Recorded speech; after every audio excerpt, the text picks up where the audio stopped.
Hey guys, what's going on? James here, and in this video today, we're going to be taking a look at an article from Kevin Patra from NFL.com highlighting the 10 biggest remaining roster holes in the NFL going into the 2024 season. I'm going to show you guys number 10 just as an example here. It's the Dallas Cowboys with the running back position. So as you can see, you have the ranking, you have the position, you have the team, and then you have a paragraph describing what's going on at that position. So now that you have an example, doesn't take far until you reach the Bucs, because they're coming in at number 9 with edge rusher. Tampa Bay Buccaneers edge rusher position is the 9th biggest hole in the entirety of the NFL right now going into the 2024 season. What do you guys think? Give me your immediate reactions to that down in the comment section below. But let's dive a little bit further in. What is Kevin Patra talking about? Well, Shaq Barrett is gone, and that's something that we've talked about a lot here on the channel. He was the lead guy for the Bucs the past few seasons. Now, last year that wasn't necessarily the case in terms of sack numbers and whatnot.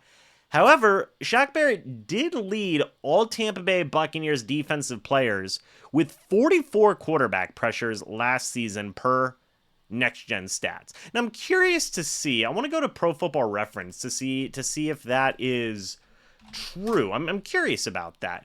I'm not saying that Next Gen Stats is wrong, but I always like doing my own research, and you guys know me. I always love looking at some stats. So while we're taking a look at that, you then had the next two players being interior defenders, Kalijah Kancey with 33, Vita Vea with 29.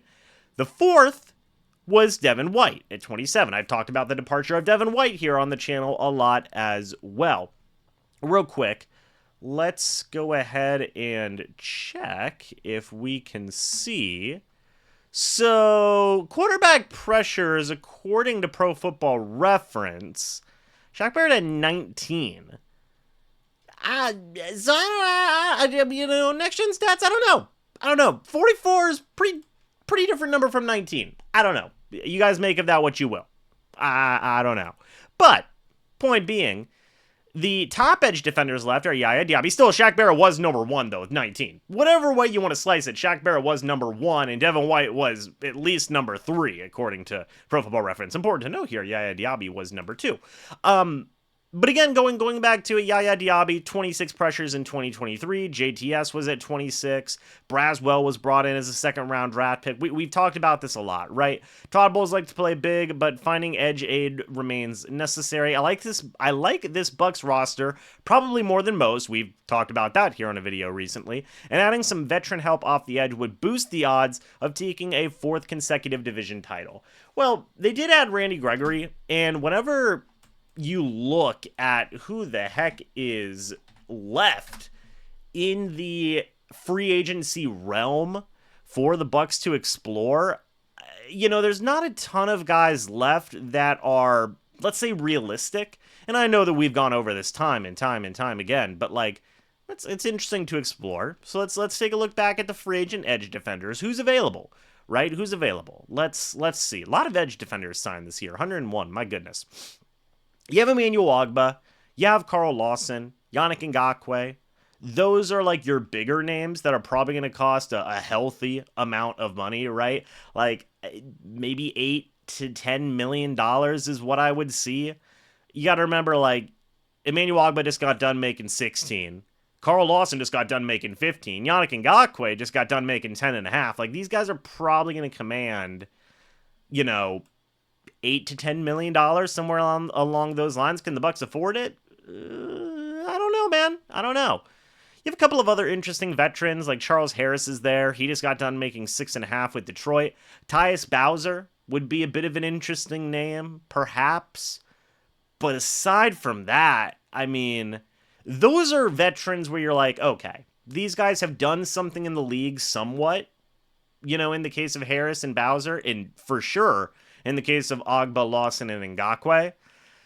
After that, you kind of got a who's who of names, right? Like Rasheem Green, Carlos Watkins, Henry Anderson, David Mayo, Marcus Golden, which former Arizona Cardinal, but is that really going to turn heads? I don't know. Is that really going to be like the the hole-filling veteran addition that Kevin Patrick's talking about? But probably not. Probably not. Kyle Phillips from New Orleans, like Joe Jones from the Titans, Anthony Barr from Minnesota. Isaiah Buggs. I don't know about that one, Chief. But, like, it's kind of slim pickings right now, man. It's kind of slim pickings. In terms of all of these names that we're seeing here. Like, these five, right? These five that you're seeing right here. Let me see if I can, Emmanuel Ogbah, Carl Lawson, Yannick Ngakoue, Charles Harris, and Tyus Bowser. Those are the five guys where you look at that and you go, okay, a guy like both of these guys would probably be a smidge of an upgrade in terms of like veteran additions. These guys could legit start for you, and it wouldn't be surprising to me. Ogbah, Lawson, and Ngakoue, and it wouldn't be surprising. Ultimately, we'll see what the Bucs do. We haven't even heard any rumblings on any of these five guys with any possibility of joining the Bucs. We haven't seen any of that reported. So will it happen? Maybe it will. I mean, like, the Bucs have a good amount of time until training camp. You got a month to kind of to think about things. But they did add Randy Gregory, and they do have kind of a lot of guys at the position right now with JTS and Braswell and Anthony Nelson and Yaya Diaby and now Randy Gregory, and you kind of can't count out young guys like Marquise Watts and Jose Ramirez. Like, I don't know. You figure if they add one of these guys, it probably means like a guy like Randy Gregory might not make this roster, or maybe they just carry 6 edge rushers. I don't know. We'll see. But to say that this is a bit of a hole, I've talked about it before. Like, I am a little worried about this Buccaneers edge rush.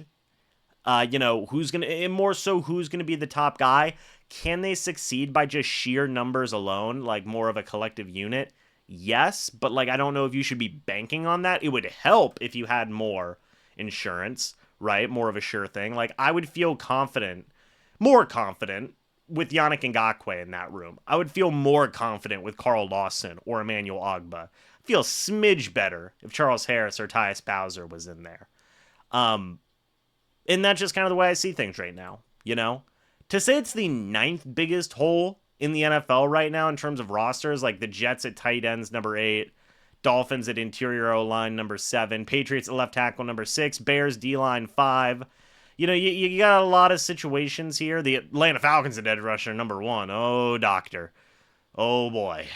Right? I mean, at least the Bucs drafted an edge rusher. But, we'll see, man. I don't disagree with it. Maybe you could say cornerback is a bigger hole. I don't know, man. I don't know. It's kind of like a ask you guys, what do you think type of question today. That's what I'm feeling like. I don't disagree with it being on this list 100%. I mean, it's kind of a steep thing to say, right? Like 10 biggest remaining roster holes in the entire NFL. I get it. And maybe they will add some more insurance, but we'll have to wait and see. But what do you guys think? Let me know your thoughts and opinions about this down in the comments section below. I'd love to hear it. Thank you guys so much for watching this video. Hope y'all enjoyed. As always, guys, I'll see you all in the next video or the next live stream. But until then, and as always, guys, goodbye for now, and go Bucs.